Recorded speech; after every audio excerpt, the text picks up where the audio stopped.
On the 2nd December 2021, the man of God, Apostle Samuel Yona, prophesied by the Spirit of the living God that the year 2022 will be the year of disasters.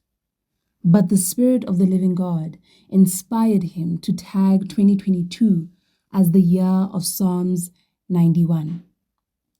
On the 31st December 2021, the man of God further prophesied by the Spirit of the living God that the year 2022 will be the year of Psalms 91. Watch and pray. Amos 3 verses 7. 2022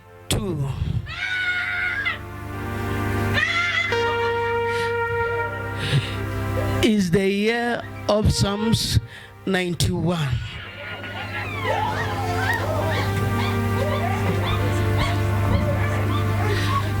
Is the year of Psalms 91. The year of Psalms 91. And the reason is that like this. Because the Spirit of the living God started to reveal things to me. Started to tell me about 2022. That there will be disasters.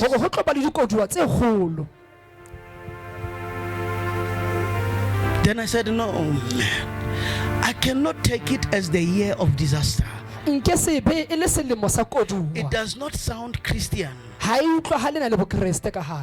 the Spirit of the living God inspired me to say 2022 is the year of Psalms 91.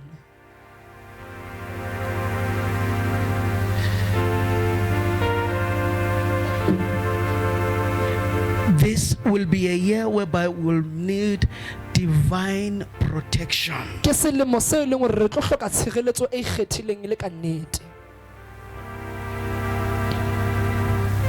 I asked the Lord, I asked the Spirit of the living God,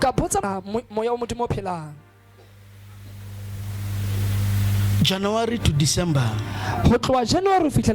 what is the overall of that year?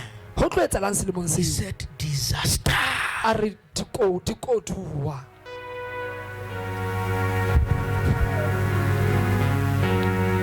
So 2022 is the year of Psalms 91. Can you read it for us?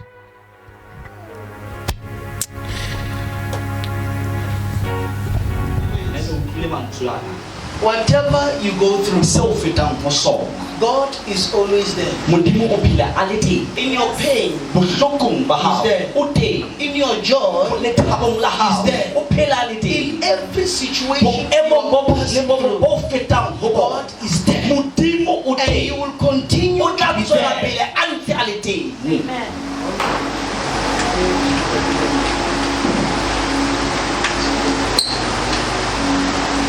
So 2022, the year of Psalms 91. These are confirmations from different media houses. Let's watch. We begin with Russia's intensifying attacks on Ukraine. The western city of Lviv saw more explosions Saturday morning, and in the south, Ukrainian forces are trying to hold on to the besieged port city of Mariupol. Meanwhile, the bodies of more than 900 civilians have been found near Kyiv. Police say most were shot, likely executed. Ukrainian President Volodymyr Zelensky is again urging the West to do more. He said in an address on Friday that the economic sanctions against Russia are not severe enough to stop Moscow's offensive. CBS News 4 correspondent Holly Williams has more. Nadezhda Alexandrova says she wanted to flee her home in eastern Ukraine, but left it too late. Her son Sergei was killed by Russian shelling in their apartment. The glass from the window fell down, she says, and I saw him lying in a pool of blood. Russian forces failed to capture Ukraine's capital, Kyiv, plagued by military failures and a Ukrainian resistance much tougher than many expected. But in eastern Ukraine, they're still being pummeled from the air and bracing for a fresh assault as Russian forces regroup. Civilians are in the firing line and Russia stands accused of war crimes. In the southern city of Kryvyi Rih, officials say they managed to stop Russian forces seizing control of this strategically important airport at the start of the war. Their plan was low-tech, but ingenious, parking trucks and construction vehicles. Now, the official death toll in flood-stricken KwaZulu-Natal has now risen to 306. The number of people who have lost their lives rose yesterday as emergency workers managed to access more areas and locate the bodies of more victims. KwaZulu-Natal has been declared a disaster area, and President Cyril Ramaphosa has visited some of the affected communities across the province. He described the situation as a catastrophe of enormous proportions, and he also promised residents that government will be helping them as soon as possible. The floods have been labelled as the worst in the country's history. 3 years ago, the province experienced floods during the Easter weekend, which claimed 85 lives at that time. Now, for the latest. God is not quiet. Psalms 29, verses 3 to 5.